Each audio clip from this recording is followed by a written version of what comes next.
Hi, I wanted to review a little bit chapter 16 through 19 because I decided that we really shouldn't rush through those. So just let me make these a little bigger so maybe you can see them a bit. And I was thinking about the ways that Their Eyes Were Watching God gives more context to the ideas of the bourgeois black middle class and the folk or the so-called primitive tom-tom drum beating, to use Hugh's term, African American people and their form of culture, and the ways that Their Eyes Were Watching God addresses the Hughes and Schuyler debate.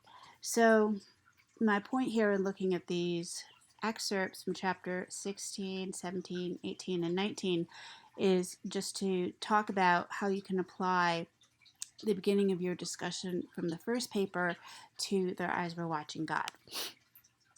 So, first, from chapter 16, we have this passage, which is written in dialect, and I'm not going to read it in dialect. Janie, after Tea Cake takes Janie's money and sneaks out, or doesn't sneak out, he was supposed to go out and get her some fish for breakfast. He takes her $200 and he ends up going on this big adventure where he wants to find out what it's like to be a millionaire. So he throws a great big party at the railroad yard for all of the black workers, and he gets macaroni and cheese and fried chicken and a band, and he ends up buying a guitar and playing music himself. And then there is a fight that breaks out, and he says that he paid women who were ugly not to come in, etc. So he's gone for over 24 hours, and Janie feels like he has abandoned her.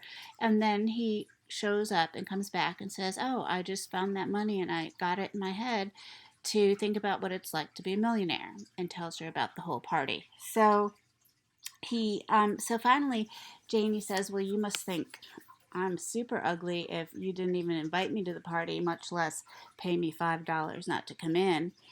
And Tea Cake says, "Janie, I wanted to invite you very much, but I was scared. I was scared I would lose you." And she says, "Why?" Not for the obvious reason that he's taken her money to throw a big party, but for the reason that they weren't any high muckety mucks. Those were railroad hands and their women. You ain't used to folks like that, and I was scared you might get all mad and quit me for taking you amongst them. I wanted you with me just the same. Before we got married, I made up my mind not to let you see any commonness in me.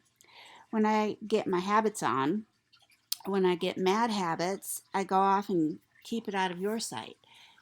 It isn't my notion to drag you down with me."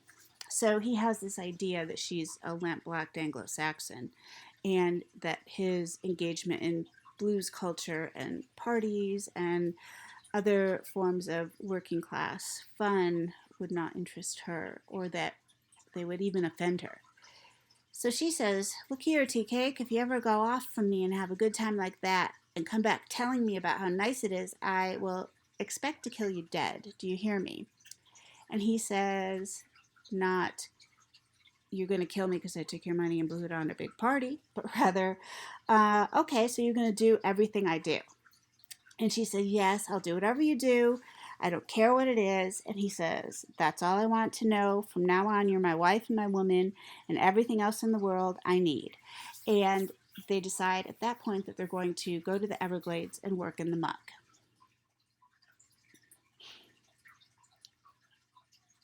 However, he tells her that he's going to earn back her money by gambling.